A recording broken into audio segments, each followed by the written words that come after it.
Hey there again, Erica Swarthy Daisy here. Quick video comparing 23andme versus living DNA. In this video, we will take a look at my African results from both companies.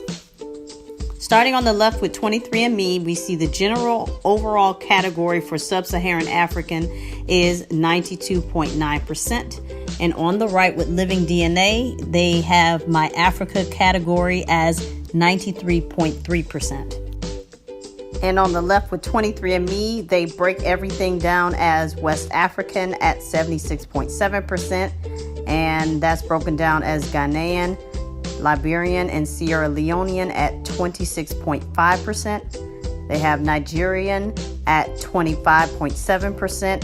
and Senegambian and Guinean at 9.2%.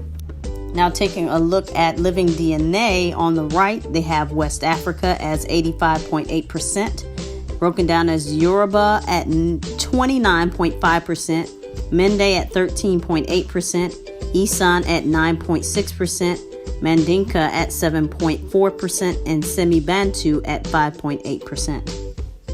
Jumping back over to the left, 23andme says broadly West African is 15.3%, Congolese and Southern East African is 12.2%, Angolan and Congolese is how they break it down, and it says 10.1% there, and then it says Southern East African at 0.1%, and then broadly Congolese and Southern East African at 2.0%.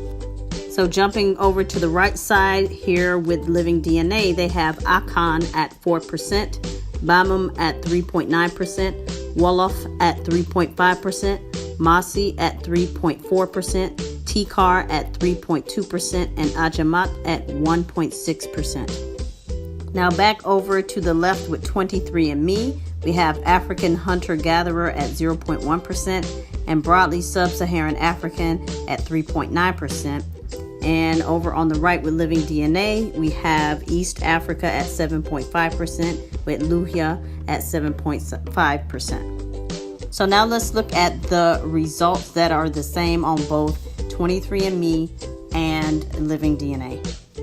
In the category of West African, 23andme says Ghanaian, Sierra Leonean, and then living DNA says Mende, which is Sierra Leone, and Akan, which is from Ghana.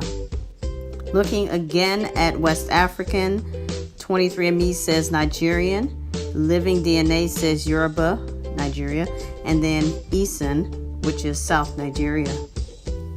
In the West African category again, 23andme says Senegambian and Guinean, and then living DNA says Wolof, which is the Senegal, Gambia area, and then Ajamat, which is Gambia, Guinea, Senegal area.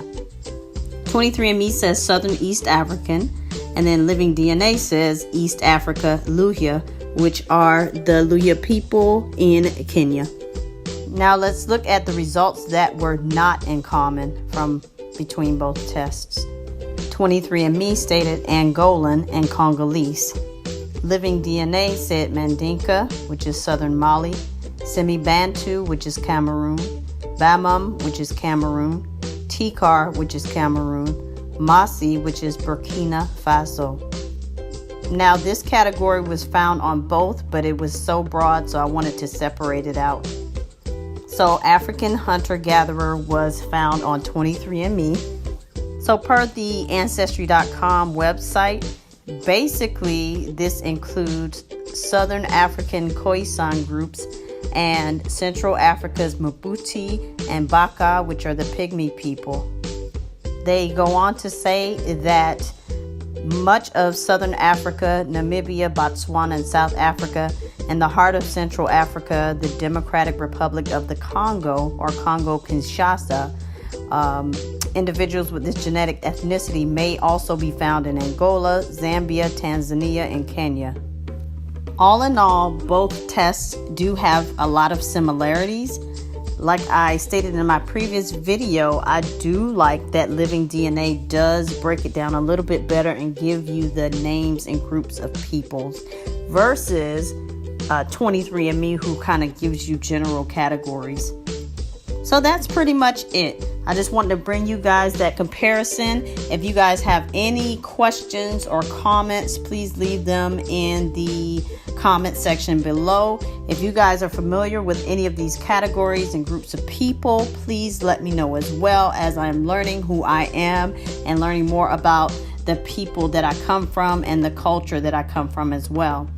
If you want to start your DNA journey, make sure to check the description box for my Amazon store. You can purchase any kit, including the Ancestry DNA, 23andme, Living DNA, Family Tree DNA, etc. So make sure to check that out. And once again, comment, subscribe, like, share, and all that good stuff.